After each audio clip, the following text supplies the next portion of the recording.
I guess this is the path of learning to use my phone instead of being used by it.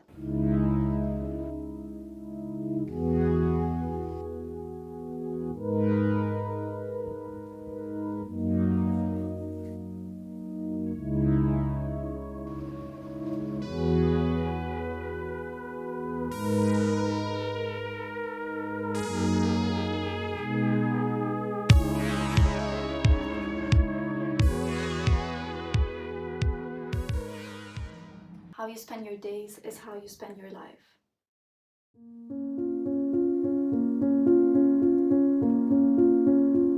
To start the new year on a good note, I decided to take a full month of social media in December.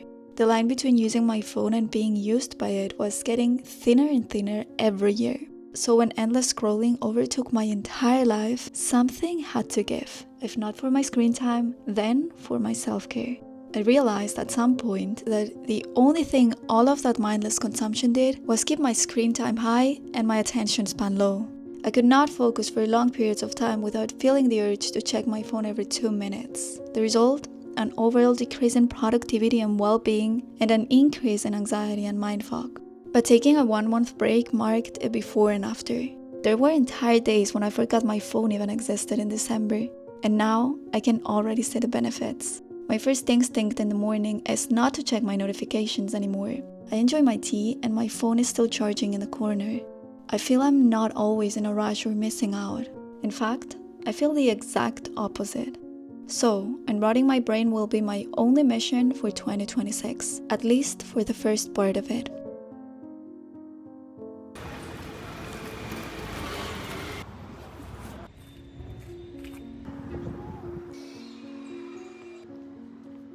Four great books and a good fashion magazine for inspiration. Okay, so for magazines, I usually go for either self-service or double magazine, but I wasn't really inspired by their issues this time. So I browsed a lot of new fashion magazines and I picked this one that I have never gotten before. It's the Apart magazine. I loved this one. First of all, it has 2 covers. It's huge. It will look amazing decorating my apartment. Look how beautiful. Wow. Let me show you the editorial that inspired me to get this magazine.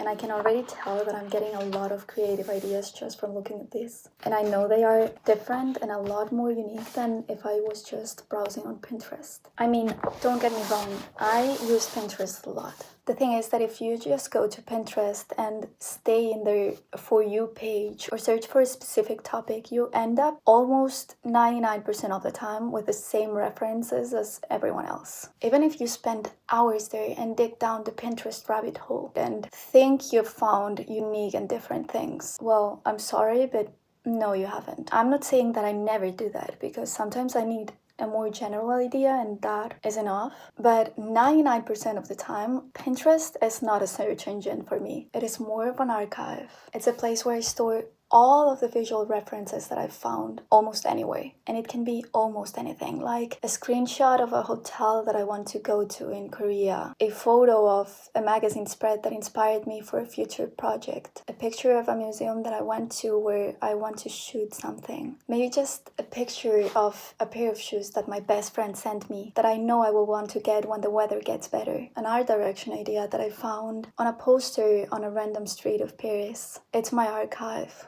Literally. I know that if I just saved everything into my phone, it would get lost in the mess that is my camera roll. I have like 80 to 100,000 pictures. Just imagine having to find a reference that you need in there. So that's what I use Pinterest for 99% of the time, and I love it for that. Let's quickly also go through all of the books that I got. Number 1, Rachel Cusk, Outline. I know I'm late to the game. I know it. I think I'm the last person on earth to read this book. It's the first book out of a trilogy, or that's what I've been told, and way too many people have recommended this book to me, so it was time for me to pick it up. I'm really excited to read this one, plus it looks so pretty. I'm really excited for this one. Number 2, Also probably the last person on earth to read this one.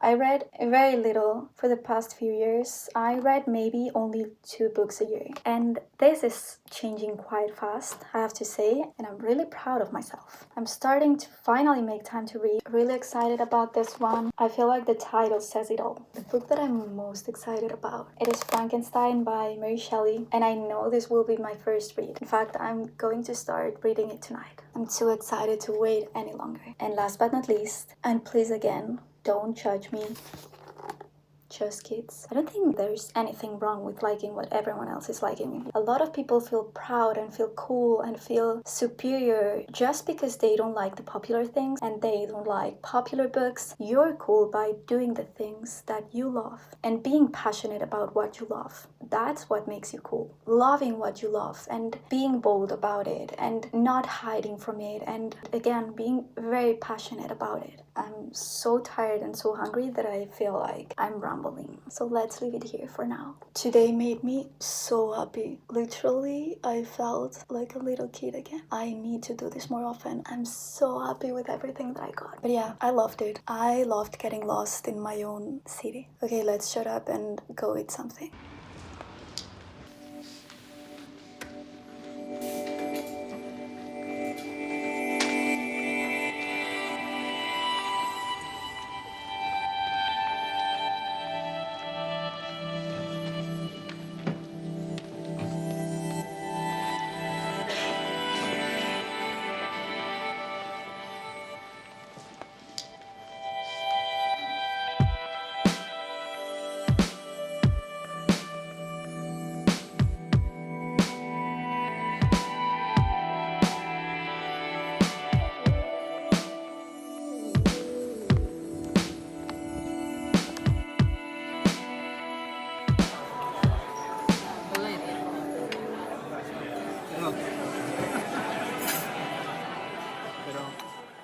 In 2025, I feel that I had way too many goals, too many New Year's resolutions that made me feel overwhelmed. Well, in 2026, I'm choosing a slower life, if that makes sense. There's so many things that I want to improve, but I know that if I do them all at once, I won't get any of it done. So, my only goal for the first quarter of 2026 is to unrot my brain, to be more conscious about everything that I consume and spend a lot less time doom scrolling. Not just open an app because I'm bored and let the algorithm decide what to do with my time. What I really want to do is to focus on a more mindful and slow way of consuming. And for some people, I feel that this will mean deleting social media altogether. I don't feel like I need to do that, but I feel like being able to pause it and delete it for periods of time when it's getting too overwhelming has been a gift to discover, and I feel that more people should try it. Now, I don't feel the need to open TikTok every 30 minutes or to get distracted because work is getting too boring and too intense. And I realize it now. My phone addiction was getting out of hand. It was no longer a tool but a distraction. And I want to take that energy and that momentum to build a new habit. And I guess that to just feel more mentally present. Time for me to say goodnight.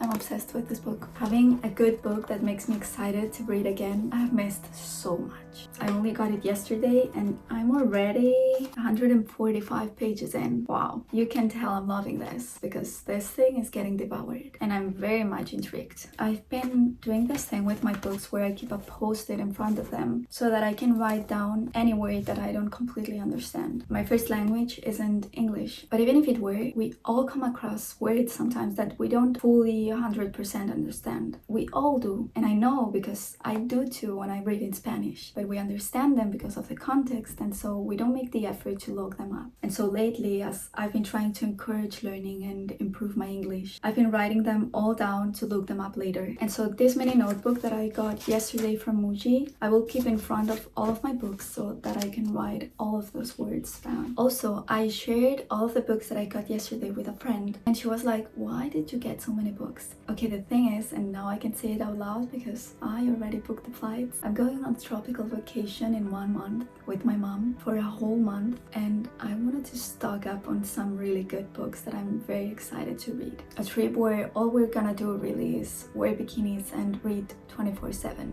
So I may need even more books than the ones I got. I'm so ready for it. And I guess that to get away from the Paris cold also for a bit, which I wouldn't mind for some time, even though you know I love Paris. Okay, time to go get a matcha and work for a bit inside, because it's cloudy, raining, and like 2 degrees. Cheers to January in Paris. All of the things that I'm bringing with me today: book, notebook to write everything that I don't understand, vlogging camera, I use my phone most of the time but I may need this, lip things, mini perfume, card holder with all of my cards and my metro card, very necessary, journal, makeup, hair comb, earphones, favorite handbag, missing my gloves, missing my computer, because we're gonna go work for a little bit.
On my way to grab some lunch. It's been raining heavily all morning long. I love working inside when it's raining. Before I forget, because I'm loving my outfit. Dress is my mom made it. Shoes, Onitsuka, coat, ivy oak, flowy back. Let's go get some lunch.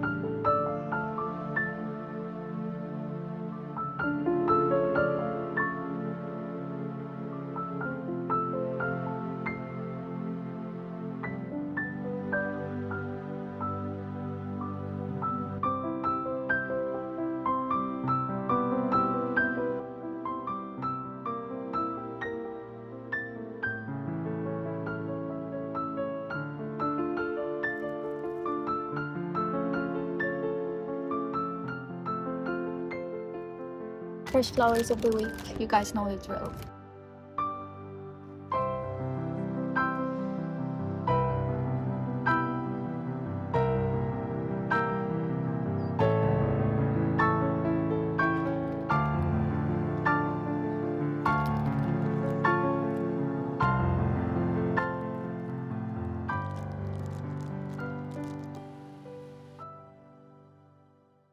Got fresh flowers. Time to change this situation here. I don't even know what happened there. I already told you in my last video, but I want to be more of a romantic in 2026 and romanticize every little thing in life. And I don't care if it sounds cheesy anymore. The older I get, the more I realize that a lot of times I like cheesy. I read this quote the other day. I don't even remember where I read it. Probably Substack, because that's where I spend most of my time. So the quote said something like, how you spend your days is how you spend your life. And that spoke to me in ways that I cannot even explain. I don't mean that I will just stop consuming content altogether, because that's not realistic. I will still need and want to consume content, just maybe in a way that is more beneficial to me. I made a list with some examples that I thought I could read to you. Some of my aims for 2026. Number 1, slow form content. What do I mean with this? I mean physical media is very in for 2026. Books, magazines, anything that is not digital and that is not fast content that you mindlessly consume and that makes you anxious. Number 2,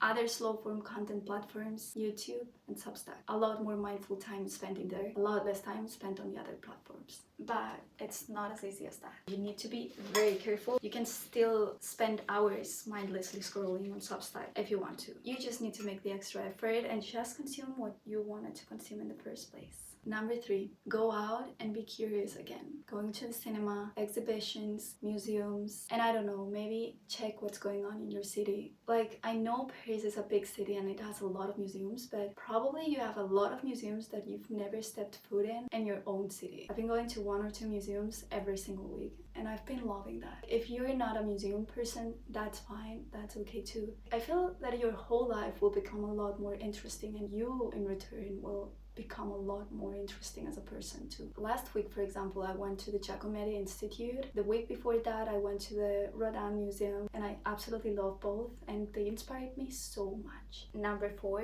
to explore the city and get lost. Obviously, the best way to do this is to travel, but even if you cannot travel, visit new neighborhoods, go to new cafes, go to new places, go to new restaurants. Instead of going to the same bookshop you always go to, try going to a new one. Instead of always going to the same cafe to work, try a new one. Instead of clubbing at the same place with the same people every single week, go to a new one. Your life will probably get a lot richer doing these things. And last thing that I want to do a lot more of is taking classes. I want 2026 to be a year in which I encourage learning, in which I empower curiosity every single day. There's so many classes I could try. Cooking classes, painting classes, art classes and drawing classes, ceramic classes, flower arrangement courses, or whatever you call this. Because as you can see, I have no idea what I'm doing here, but let's try our best anyways. Yoga classes, journaling classes, learning a new language, French classes, which I clearly need, English classes. And I want to do all of those things even if I have to do them alone. One of the best things that I started doing in 2025 was doing things alone and taking a lot of solo dates and not waiting for anyone to have time to go anywhere with me, because we all have different things that excite us and that we want to do. So sometimes it's great to do things with friends, but a lot of things that I want to try out and that excite me and that I want to do maybe don't excite them, and that's more than okay. I will just do them alone. Like doing what you want to do and when you want to do it, and not having to wait for anyone, and doing it at your own pace is so liberating and so amazing.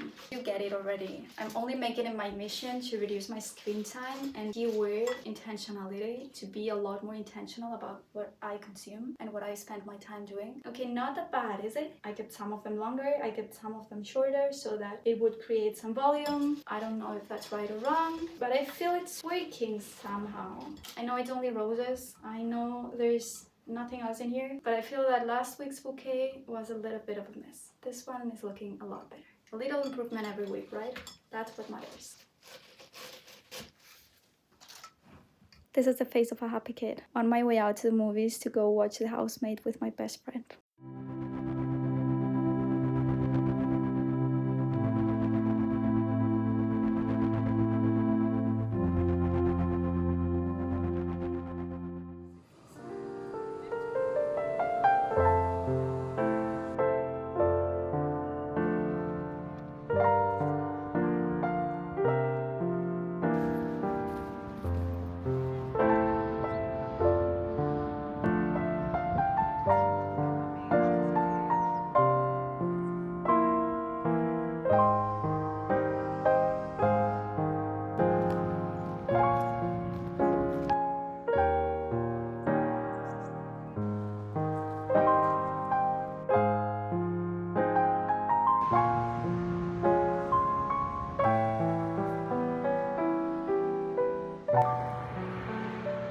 Just started raining again. Let's go hide inside somewhere and grab some breakfast.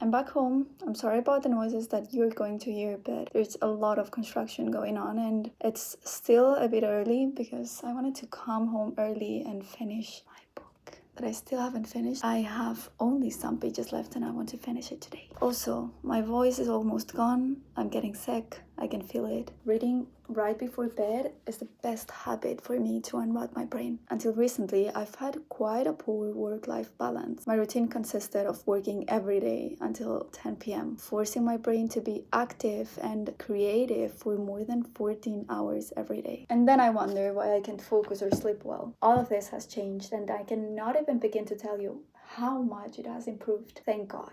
I started making my leisure time a priority as well. Gone are the days of only working and not getting anything done because I get bored and I need to check my phone every 2 minutes. And I didn't want to tell you this because it's kind of embarrassing. But my screen time last year ranged between 7 and 9 hours every single day. It's so bad. Like every time I say it out loud, it's so bad. Between 7 and 9 hours every single day. Sure, okay, a lot of that was work because I need devices, I need screens, I need my computer and my phone for work. But a lot of it was also my leisure time. What I love most about reading before bed is that it makes me sleepy quite fast. Very unlike my phone.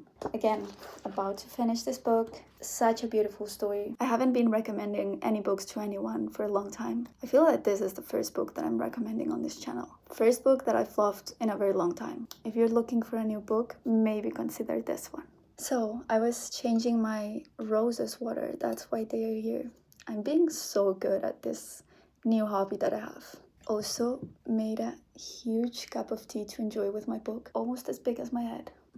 This morning, I also did something that I never in a million years thought I would be doing. I feel like my grandma. I bought myself my first ever analog alarm clock. I have this new goal, which is no phone 1 hour before bedtime. And I feel that's quite manageable. It's only 1 hour. I'm still young and I'm still human. From time to time, I will also want to watch Netflix or go on Instagram. Like, I also get a lot of inspiration from those places too from time to time. But not when I'm in the bedroom anymore, so that I mess up my sleep schedule, which has been very hard for me to restore. I'm doing this because I don't want to be tempted to check it at night or before bed. Worst of all, I don't want to be tempted to check it first thing in the morning and then waste 1 or 2 hours of my productive time. As you can see, I'm putting all of my energy to this new goal that I have. As I like to say it, and as I guess you will have heard in this video many times, learning to use my phone and not get used by it.